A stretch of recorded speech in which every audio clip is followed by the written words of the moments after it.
how many people have watched the documentary Good Hair by Chris Rock, like with Chris Rock? Okay, that's good. One person.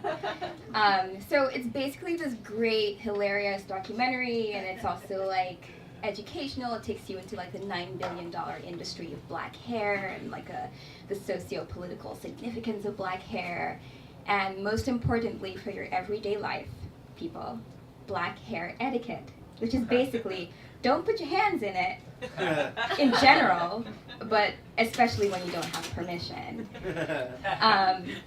So this Valentine's Day, and like, first of all, normally, like, I don't really care about the day. I've never celebrated it. I've always been single or fighting with like a boyfriend or something. But this year, my mom has been letting me know that I'm too comfortable in my singledom, right? I'm putting in no effort. So I need to, like, you know, put some time in, put some effort. I'm not getting any younger, she says. My eggs are apparently shriveling as we speak. Also, this whole thing with social media, I can't like swing a cat around on my Facebook feed without like hitting a baby in the face or like an engagement ring getting stuck in the cat's fur. So I was like, fine. It's like Valentine's Day is coming up. I'm gonna do what any other single New Yorker would do. I dust off my OkCupid account and like start to just wade through the sea of just colorful messages from men. Just, God. But out of this bog of messages, one comes shining through, a beacon of light. And it's this message from this guy, and it's funny, and it's like poetic, and he's just really good looking, and it's like, oh my God. And in this initial message, he's like, hey, and also if you want to like get a drink sometime, that'd be great. And I was like, yeah, yes. So of course I reply, and we pick a day that's not Valentine's Day, because that would be like so cliche. And so before I continue the story, I'm going to segue a little bit. Around the time of the date, my hair was different. I had braids. I'm going to break down what braids are to y'all. I feel like you guys don't really do that. You do braids? I used to do braids. Girl, you know. Talk. So basically, braids are like you weave in extensions, sort of like individually into your hair, and it's beautiful. You get this like Cleopatra look, and it's like wearing art on your head. It's great, and it like makes your hair look longer and different. It's pretty great. The thing with braids is that you can't leave them in for too long. They don't stay in forever. Like after 6 weeks, you gotta take them out because your hair starts to get frizzy, and then like the connection point between your hair and the extension starts to loosen a little bit. So the last thing you want to do is pull or tug or really like get in there with your hands. Okay? Remember this.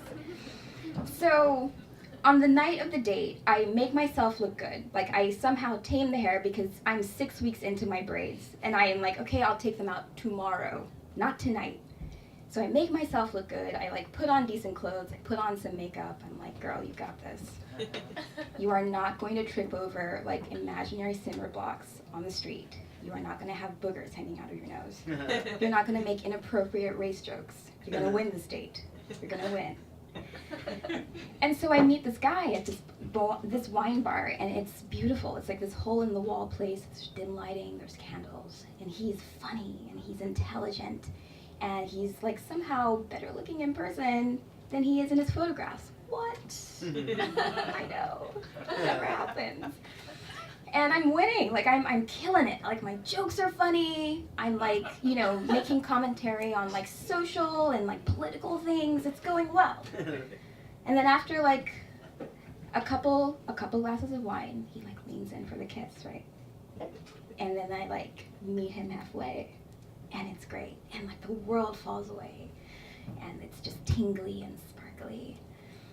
And then his hand starts to move from my cheek to like the back of my head, right around here, back in the kitchen, as we call it. And I realize that this man has not watched Good Hair, because I feel him start to like touch the back of my head, like, interesting terrain, but we're still kissing, and it's like, oh. I'm like, God. So I offer up a prayer to the extension goddess, and I'm like, goddess of extensions, if you're watching, and I know you are, Please watch over my hair. Of course he leaves me hanging, because as he starts to remove his hands from my hair, he like gently and affectionately sort of pets like the length of it, and I watch this one braid get longer and longer and longer until he's holding this like long limp braid that looks like a licorice Twizzler, and we're both like gazing at this thing in horror, and he's like, I'm sorry your hair, and I'm like, it's fine, it's not my hair, I was gonna take it out tomorrow anyway, it's fine. So, and he had so many expressions on his face. There was horror, there was confusion, and just concern, and he was so sorry, but this thing was just in his hand, and I was like, just give it to me. And so I take it and I crumple it up and I sit on it.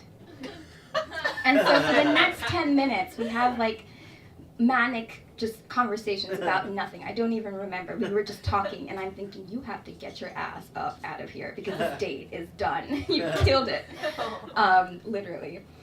So I make up this half-truth that I have to be up early tomorrow, so I gotta go. And I stand up, and then there's this coil of braid still on the chair. And so I shove it into my purse, and it was so awkward. Like, I may as well have, like, saluted him and, like, gone off. And I get to my apartment, and I'm like, it's okay. It's all right. You made an effort, right? That's all you can do. You put yourself out there. You can't win all the time. He was nice. Many other fish in the sea. So I go to bed. And in the morning, I wake up to a text from him saying, I had a great time last night. Would love to do it again.